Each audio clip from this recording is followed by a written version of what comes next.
Hello everyone, welcome back to my channel. I am Kiran Sharma. आज हम यहाँ पर पढ़ेंगे इकोनॉमिक्स। इकोनॉमिक्स के अंदर हमारा जो फर्स्ट टॉपिक रहने वाला है वो है नेशनल इनकम। आज हम यहाँ पर बात करेंगे कि हम नेशनल इनकम की कैलकुलेशन किस तरह से करेंगे। ठीक है, तो आइए सीखते हैं। सबसे पहले हम यहाँ पर न्यूमेरिकल्स पढ़ेंगे, जो हमारे नेशनल इनकम के न्यूमेरिकल्स होते हैं। देखिए, नेशनल इनकम के अंदर नेशनल इनकम कैलकुलेट करने के लिए हमारे पास कितने मेथड यहाँ पर होते हैं, उनके बारे में हम यहाँ पर डिस्कस करने वाले हैं। मेनली 3 मेथड्स हमारे होते हैं। कौन कौन से हैं? फर्स्ट मेथड जो हमारा होता है वो है value added method. Value added method, ठीक है, जिसका फॉर्मूला होता है हमारा। देखो, इसके अंदर हमें क्या करना है, सबसे पहले GVA eight MP find out करना है। जीवीए एट एमपी की फुल फॉर्म होती है ग्रॉस वैल्यू एडिड। ठीक है, जीवीए एट एमपी में जीवीए एट एमपी, ठीक है, और इसको हम जीवीए एट एमपी के प्लेस पर जीडीपी एट एमपी भी हम इसको बोल सकते हैं। ठीक है, जिसका फॉर्मूला हमारा क्या रहने वाला है, value of output minus intermediate consumption. ठीक है, value of output minus intermediate consumption, ये हमारा यहाँ पे फॉर्मूला रहेगा। ठीक है, वैल्यू ऑफ आउटपुट क्या है, जो हमने प्रोडक्शन किया है वो हमारा वैल्यू ऑफ आउटपुट है। और इंटरमीडिएट कंजम्पशन हम किसको बोल रहे हैं, परचेज ऑफ रॉ मटेरियल को बोल रहे हैं। जो रॉ मटेरियल परचेज किया गया है प्रोडक्शन के लिए, उसको इंटरमीडिएट कंजम्पशन यहाँ पे बोला जा रहा है। ठीक है, तो वैल्यू ऑफ आउटपुट हम कैसे कैलकुलेट करेंगे? वैसे तो हमें क्वेश्चन में गिवन होता है, बट अगर हमें क्वेश्चन में वैल्यू ऑफ आउटपुट की वैल्यू हमें गिवन नहीं होगी तो उसको फाइंड आउट करने का फॉर्मूला क्या है वो देखते हैं। देखिए, वैल्यू ऑफ आउटपुट अगर आपको फाइंड आउट करना पड़ जाए तो आप क्या करेंगे, sales plus change in stock, sales plus change in stock यहाँ पर हमें कर देना है। ठीक है, तो वैल्यू ऑफ आउटपुट हमारे पास आ जाएगा sales plus change in stock. ठीक है, सेल्स कैसे फाइंड आउट करते हैं, आई होप आप सबको पता होगा। सेल्स फाइंड आउट करने का जो हमारा फॉर्मूला होता है वो होता है प्राइस इनटू क्वांटिटी। ठीक है, change in stock find out करने का जो हमारा फॉर्मूला है वो है closing stock minus opening stock. ठीक है, चेंज को हम इस तरह से ट्रायंगल से भी शो कर सकते हैं। Change in stock equals to closing stock minus opening stock. ठीक है, ये फॉर्मूला हमारा यहाँ पे रहने वाला है। ठीक है, तो ये आपको अच्छे से नोट कर लेना है। वैल्यू ऑफ एडिड मेथड में जो हमारा फॉर्मूला है GVA eight MP find out करने का, वो है value of output minus intermediate consumption. ये हमारा मेन फॉर्मूला रहने वाला है। In case value of output हमारे पास अगर गिवन ना हो क्वेश्चन में, तो उसको फाइंड आउट करने का फॉर्मूला है value of output equals to sales plus change in stock. ठीक है, इंटरमीडिएट कंजम्पशन हमें गिवन होता है purchase of raw material. Sales अगर गिवन नहीं होगा तो प्राइस इनटू क्वांटिटी अगर हम करेंगे तो सेल्स निकल कर आ जाएगा। चेंज इन स्टॉक अगर गिवन नहीं होगा तो closing stock minus opening stock हम करेंगे तो चेंज इन स्टॉक भी निकल करके आ जाएगा। ठीक है, क्लियर है? चलिए, अब नेक्स्ट मेथड की साइड हम चलते हैं। और इनसे हमें देखिए, ये अभी मान लिया क्वेश्चन में आपको बोला है कि नेशनल इनकम फाइंड आउट करना है, बट अभी तो मैंने आपको जीवी एट एमपी या जीडीपी एट एमपी निकालना बताया। तो हम क्या करेंगे, इसको कन्वर्ट करेंगे। ये जो जीवी eight MP GDP at MP हमारे पास में है, इसको हमें क्या करना है, कन्वर्ट करना है। किस में कन्वर्ट करना है? एनएनपी एट एफसी में, क्योंकि नेशनल इनकम हम किसको बोलते हैं, एनएनपी एट एफसी को बोलते हैं। अभी इन सब की फुल फॉर्म क्या होती है वो सब भी आपको देखने को मिलेगा। ठीक है, चलिए,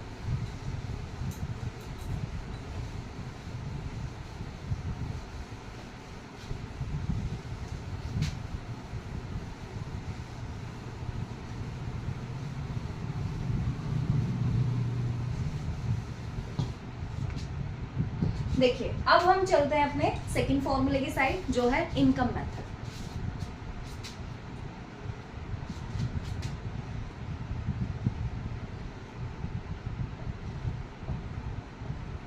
इनकम मेथड में एक चीज आपको ध्यान रखनी है, जैसे अभी हमने वैल्यू एडिड किया था, उसके अंदर हम सबसे पहले क्या फाइंड आउट कर रहे थे, GDP at MP find out कर रहे थे। बट इनकम मेथड के अंदर हमें क्या करना है, इनकम मेथड के अंदर सबसे पहले हमें NDP at FC find out करना है, ठीक है। तो यहाँ पे हम सबसे पहले NDP at FC find out करेंगे और जो फॉर्मूला हम रखेंगे वो हमारा एनडीपी एट एफसी का ही फॉर्मूला यहाँ पर रहने वाला है, ठीक है।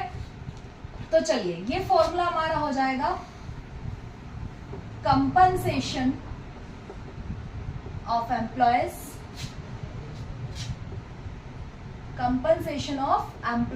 प्लस ऑपरेटिंग सरप्लस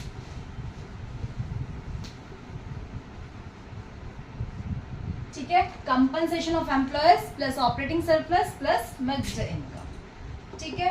ये हमारा फॉर्मूला यहाँ पे हो जाएगा, फॉर्मूले से फॉर्मूला बनेगा, ध्यान रखना है। देखो तो ये क्या है, ये हमारा मेन फॉर्मूला है NDP at FC equals to compensation of employees plus operating surplus plus mixed income, ठीक है।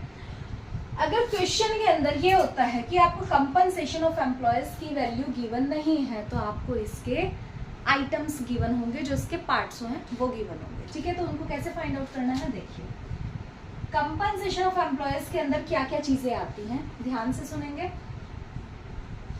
wages and salaries in cash, wages and salaries in kind plus employers, ध्यान रखना एम्प्लॉयर्स, ठीक है। एक बच्चे ने क्वेश्चन पुट अप किया था, उसको डिफिकल्टी आ रही थी, क्या था क्वेश्चन में दे रखा था एम्प्लॉयज कॉन्ट्रीब्यूशन।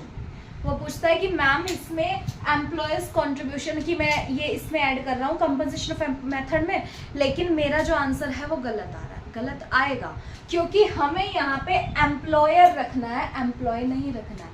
एम्प्लॉय होता है जो जॉब कर रहा है, एम्प्लॉयर है जो ऑनर है, जो सैलरी दे रहा है, ठीक है।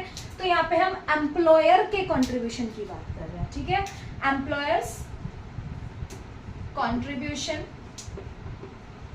टू सोशल सिक्योरिटी स्कीम, जैसे कि आप कहीं पे जॉब कर रहे हैं, जो आपका एम्प्लॉयर है वो आपको प्रोविडेंट फंड प्रोवाइड कर रहा है या कुछ भी बेनिफिट्स प्रोवाइड कर रहा है, ठीक है। तो वो employers contribution to social security scheme में जाएगा, ठीक है। तो इसके अंदर तीन चीजें हमारी आ जाती हैं, wages and salaries in cash, जो कैश में दे रहा है वो वेजेस एंड सैलरीज, ठीक है। Wages and salaries in kind, जैसे कि क्या है, एजुकेशन फैसिलिटी दी जा रही है या हाउस रेंट अलाउंसेस दिए जा रहे हैं, इन काइंड में है, ठीक है। Employers contribution social security scheme के लिए एम्प्लॉयर जो भी कंट्रीब्यूशन कर रहा है वो आ जाता है। तो ये तीनों चीजें हमारी कंपनसेशन ऑफ एम्प्लॉयर्स के अंदर कवर अप होंगी, ठीक है। इसके बाद में बात आती है ऑपरेटिंग सरप्लस। ऑपरेटिंग सरप्लस में क्या आएगा, ऑपरेटिंग सरप्लस के अंदर हमारे 4 आइटम्स होते हैं, rent, royalty, profit and interest, ठीक है। ये 4 चीजें हमारी ऑपरेटिंग सरप्लस के अंदर आ रही हैं। क्या क्या है, रेंट है, रॉयल्टी है, प्रॉफिट है और इंटरेस्ट है, ठीक है। इतनी बात समझ में आ गई।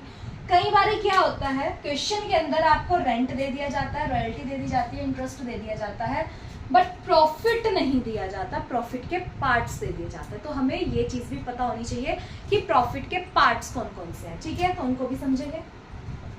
देखिए प्रॉफिट के अंदर हमारे 3 पार्ट्स होते हैं। देखो हम प्रॉफिट से क्या करेंगे, कोई भी कंपनी है अगर उसको प्रॉफिट हो रहा है तो वो क्या करेगी, एक तो वो प्रॉफिट को क्या करेगी, डिस्ट्रीब्यूट करेगी कि जितना भी शेयर उसको देना है, ठीक है, अपने पार्टनर्स में या अपने एम्प्लॉयज में जो भी उसको डिस्ट्रीब्यूट करना है, ठीक है। एक प्रॉफिट तो हो गया डिविडेंड, डिस्ट्रीब्यूटेड प्रॉफिट जिसको हम बोल रहे हैं। दूसरा क्या करेगा, वो प्रॉफिट से अनडिस्ट्रीब्यूटेड प्रॉफिट, जिसको हम बोलेंगे रिटेन अर्निंग भी बोल सकते हैं, सेविंग भी बोल सकते हैं, जो अपने फ्यूचर के लिए वो सेव करके रख रहा है प्रॉफिट का कुछ पार्ट, ठीक है।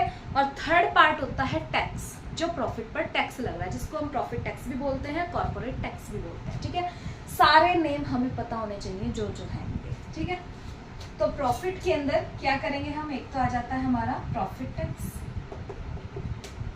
ठीक है, और डिविडेंड, डिविडेंड आ जाएगा एंड रिटेन्ड अर्निंग्स, ठीक है, रिटेन्ड अर्निंग्स आ जाएगी। देखिए जो प्रॉफिट टैक्स है, प्रॉफिट टैक्स को कॉर्पोरेट टैक्स भी बोला जा सकता है, ठीक है, और प्राइवेट टैक्स भी हो सकता है। क्वेश्चन आपको घुमाएगा। डिविडेंड, डिविडेंड हम किसको बोलते हैं? डिस्ट्रीब्यूटेड प्रॉफिट, जो प्रॉफिट बांट दिया गया है, ठीक है, डिस्ट्रीब्यूटेड प्रॉफिट हम किसको बोल रहे हैं? डिविडेंड को बोल रहे हैं। रिटेन अर्निंग किसको बोल रहे हैं? जो हमारी सेविंग्स है, ऐसे भी आ सकता है क्वेश्चन में, सेविंग ऑफ कॉर्पोरेट सेक्टर, ठीक है, सेविंग ऑफ कॉर्पोरेट सेक्टर भी आ सकता है, या फिर अनडिस्ट्रीब्यूटेड प्रॉफिट भी आ सकता है, आपको कंफ्यूज नहीं होना है, ठीक है। तो ये हमारा इनकम मेथड कंप्लीट हो गया है, ठीक है। जहां की स्टार्टिंग हो रही है एनडीपी एट एफसी हमें पहले फाइंड आउट करना है। अगर हमसे नेशनल इनकम फाइंड आउट करने को बोला गया तो हम एनडीपी एट एफसी को फिर एनएनपी एट एफसी में कन्वर्ट करेंगे। जीडीपी एट एमपी मांगा गया है तो एनडीपी एट एफसी को जीडीपी एट एमपी में कन्वर्ट करेंगे, बट हमें पहले एनडीपी एट एफसी ही यहाँ पे कैलकुलेट करना है, जिसका मेन फॉर्मूला है compensation of employees plus operating surplus plus mixed income, ठीक है। अगर हमें कंपनसेशन ऑफ एम्प्लॉयज गिवन नहीं है क्वेश्चन के अंदर तो उसको हम फाइंड आउट करेंगे। उसका फॉर्मूला क्या है? Wages and salaries in cash plus wages and salaries in kind plus employers contribution to social security scheme, clear. फिर आता है ऑपरेटिंग सरप्लस। ऑपरेटिंग सरप्लस कैसे फाइंड आउट करना है? Rent, royalty, profit and interest, ठीक है। और अगर हमें प्रॉफिट के पार्ट्स गिवन है, प्रॉफिट गिवन नहीं है तो प्रॉफिट कैलकुलेट कर लेना है, प्रॉफिट टैक्स, डिविडेंड और रिटेन्ड अर्निंग। और एक चीज का ध्यान और रखना है, आपको कंफ्यूज करने की कोशिश की जाएगी क्वेश्चन के अंदर। हो सकता है कि आपको कंपनसेशन ऑफ एम्प्लॉयज भी गिवन हो, ऑपरेटिंग सरप्लस भी गिवन हो और मिक्स्ड इनकम भी गिवन हो, और साथ में आपको क्या किया गया है? ऑपरेटिंग सरप्लस के पार्ट्स दे दिए, ऑपरेटिंग सरप्लस के पार्ट्स दे दिए, रेंट भी दे दिया, रॉयल्टी भी दे दिया, प्रॉफिट भी दे दिया, इंटरेस्ट भी दे दिया। अब आप ये मत करना कि आपने ऑपरेटिंग सरप्लस की वैल्यू भी लिख दी और इनके पार्ट्स की वैल्यू भी लिख दी, तो आपका क्वेश्चन रॉन्ग हो जाएगा। आपको क्या करना है कि अगर मेन चीज आपके पास में आ गई है तो आपको वैल्यू उसी की लिखनी है। मान लिया आपके पास ऑपरेटिंग सरप्लस आ गया है क्वेश्चन में और रेंट, रॉयल्टी, प्रॉफिट, इंटरेस्ट दे रखा है, तो आपको रेंट, रॉयल्टी, प्रॉफिट, इंटरेस्ट की वैल्यू नहीं रखनी है, आपको ऑपरेटिंग सरप्लस की वैल्यू रखनी है, ठीक है। इसी तरह से मान लिया रेंट, रॉयल्टी, प्रॉफिट, इंटरेस्ट दे रखा है और प्रॉफिट के पार्ट्स दे रखे हैं, तब आपको प्रॉफिट के पार्ट्स की वैल्यू नहीं लिखनी है, मेन प्रॉफिट की वैल्यू लिखनी है, रेंट, रॉयल्टी, प्रॉफिट, इंटरेस्ट, ठीक है। ये चीज आपको ध्यान रखनी है, ठीक है। चलिए, तो आज के लिए इतना ही। इससे आगे का हम अपनी नेक्स्ट पार्ट के अंदर पढ़ेंगे। Okay, thank you so much.